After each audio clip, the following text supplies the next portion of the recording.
May mga kwento ng survival na nagsisimula sa isang aksidente. May iba namang nagsisimula sa isang desisyong hindi na maaaring bawiin. Ngunit noong May 28, 2016, sa Hokkaido, Japan, isang ordinaryong araw ng pamilya ang nauwi sa isang pambihirang paghahanap. Isang 7 taong gulang na batang lalaki ang biglang nawala. Ang pangalan niya, Yamato Tanooka. Sa una, walang nakakaalam kung nasaan siya. Hindi alam ng kanyang pamilya kung saan siya nagpunta. Hindi alam ng mga pulis kung saan siya hahanapin. At habang lumilipas ang bawat oras, lalong nagiging mahirap ang tanong, nasaan ang isang 7 taong gulang na bata sa gitna ng malawak na kagubatan? Sa mga sumunod na araw, daan-daang tao ang naghanap. Ngunit ang tunay na nakakagulat ay hindi lamang kung gaano katagal siyang nawala, kundi kung paano siya natagpuan, buhay at ligtas. Ito ang totoong kwento ni Yamato Tanooka, ang 7 taong gulang na batang nakaligtas matapos mawala sa kabundukan ng Hokkaido.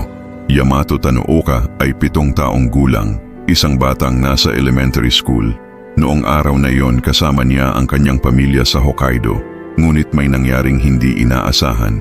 Ayon sa mga ulat, nagkaroon ng problema matapos umanong maghagis ng mga bato si Yamato. Dahil dito, nagpasya ang kanyang mga magulang na disiplinahin siya. Sa una, ibang kwento ang sinabi ng pamilya sa mga awtoridad. Ngunit kalaunan sinabi nila ang totoong pangyayari. Iniwan si Yamato sa gilid ng isang mountain road bilang parusa. Ang plano ng mga magulang ay sandali lamang. Nagmaneho sila ng humigit kumulang 500 meters palayo. Pagbalik nila makalipas lamang ang ilang minuto, wala na si Yamato.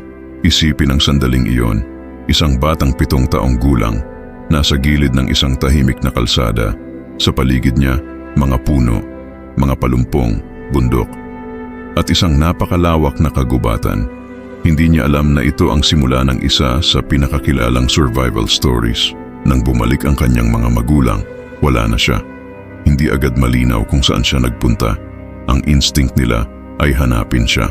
Ngunit mabilis na lumipas ang oras at ang simpleng paghahanap ay naging isang emergency. Isang bata ang nawawala. Ang lugar kung saan siya huling nakita ay isang malawak at masukal na bahagi ng Hokkaido. Habang papalapit ang gabi, lalong nagiging mapanganib. Makapal ang kagubatan, mahirap pasukin, at ang Hokkaido ay tahanan din ng wildlife kabilang ang mga brown bear. Nagsimula ang malawakang search operation. Police, firefighters, volunteers, at kalaunan ang mga tauhan ng Japan Self-Defense Forces.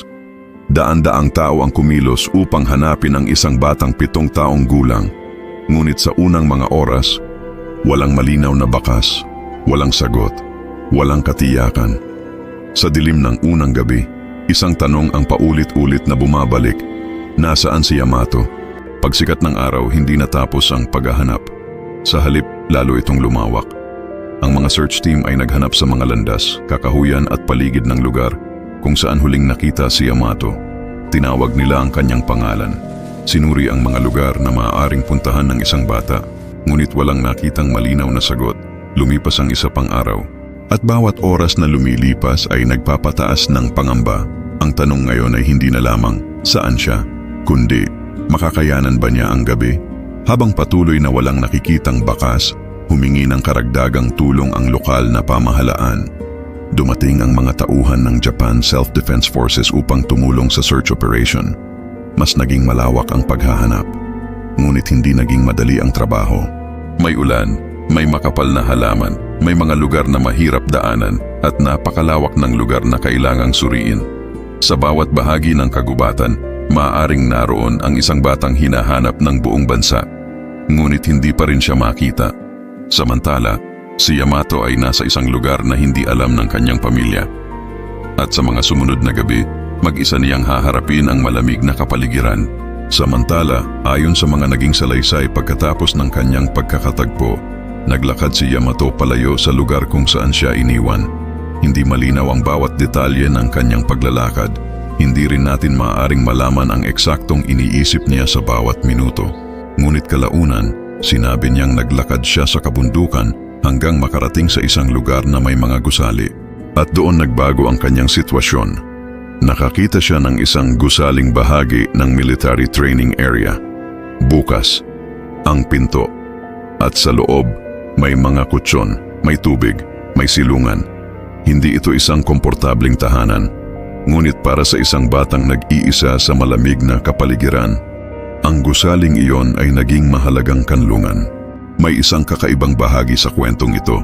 Habang daan-daang rescuer ang naghahanap sa kagubatan, si Yamato ay nasa loob ng isang gusali, isang lugar na malapit lamang sa pinagmulang lugar ng pagkawala niya, ngunit hindi agad natukoy ng mga searchers bilang kanyang kinaroroonan. Ayon sa mga ulat, nakainom siya ng tubig mula sa isang gripo. May mga kutsyon sa loob ng gusali kung saan siya nakapagpahinga, ngunit walang pagkain na naghihintay para sa kanya. Walang magulang, walang guro, walang rescuer, walang ibang batang kasama niya.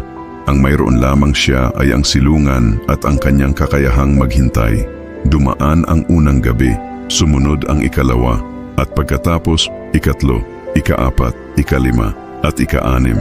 Sa labas, patuloy ang paghahanap. Sa loob, tahimik ang gusali. Ayon sa mga ulat, nakaligtas si Yamato sa mga gabing iyon sa pamamagitan ng pananatili sa loob ng gusali at pag-inom ng tubig. Hindi natin kailangang dagdagan ng katang-isip ang kwentong ito. Dahil sapat na ang katotohanan, 7 taong gulang siya, nasa isang hindi pamilyar na lugar, mag-isa, at naghihintay, samantala libu-libong tao sa Japan ang nakamasid sa lumalaking search operation. Habang lumilipas ang mga araw, hindi lamang pisikal na paghahanap ang nangyayari. Lumalaki rin ang pangamba ng publiko. Maraming tao ang nagtatanong kung paano maaaring mawala ang isang batang 7 taong gulang sa ganitong kalawak na lugar. Naging usapin din ang naging desisyon ng kanyang mga magulang na iwan siya sa tabi ng kalsada. Ngunit sa gitna ng lahat ng debate, may isang bagay na pinakamahalaga. Kailangang matagpuan si Yamato, buhay at ligtas. Patuloy ang search teams, patuloy ang pagpasok sa kagubatan, patuloy ang pagtawag sa kanyang pangalan. At pagkatapos ng ilang araw na walang sagot, dumating ang umagang magbabago sa buong kwento. Biyernes, Hunyo 3, 2016. Sa isang military training area sa Shikabe, Hokkaido, isang self-defense force soldier ang naghahanda para sa training activities. Binuksan niya ang pinto ng isang gusali at doon may nakita siyang isang batang lalaki. Buhay, siya si Yamato Tanoka. Ang sandaling iyon ay hindi resulta ng isang dramatic chase. Walang malaking labanan, walang eksenang parang pelikula. Isang pinto lamang ang binuksan. At sa loob ng gusali, naroon ang batang halos 1 linggo nang hinahanap. Tinanong siya ng sundalo kung siya si Yamato. Sumagot ang bata ng oo. At sinabi niyang gutom siya. Binigyan siya ng tubig, tinapay at rice balls. Sa wakas, natapos ang paghahanap. Dinala si Yamato sa ospital para sa pagsusuri. Sa kabila ng halos 1 linggong pagkawala, sinabi ng mga doktor na wala siyang malubhang pinsala, may dehydrasyon at mababang temperatura ng katawan, ngunit sa pangkalahatan ay maayos ang kanyang kalagayan. Ang balitang ito ay mabilis na kumalat. Ang batang hinahanap ng buong Japan ay buhay at makikita na siya muli ng kanyang pamilya. Sa labas ng ospital, hinarap ng kanyang ama ang mga reporter. Hindi na lamang ito kwento tungkol sa isang nawawalang bata. Ito rin ay kwento tungkol sa isang desisyong pinagsisihan. Humingi siya ng tawad kay Yamato. Sinabi niyang napakalayo na ng kanilang ginawa sa dapat sana ay simpleng disiplina. At nang magbalik ang bata sa kanyang pamilya, ang pinakamahalagang bagay ay hindi na ang mga tanong ng media. Hindi na ang debate. Hindi na ang mga batikos. Ang pinakamahalagang bagay ay simple. Nakauwi si Yamato. Ang kwento ni Yamato Tanooka ay hindi isang alamat. Hindi ito isang katang-isip na survival movie. Nangyari ito sa totoong buhay. Isang 7 taong gulang na bata ang nawala sa Hokkaido. 6 na gabi ang lumipas. Daan-daang rescuer ang naghanap. At noong Hunyo 3, natagpuan siya, buhay. Ang kanyang kwento ay nag-iwan ng maraming tanong tungkol sa disiplina, responsibilidad ng mga magulang, at ang panganib ng panandaliang desisyon. Ngunit may isa pang aral.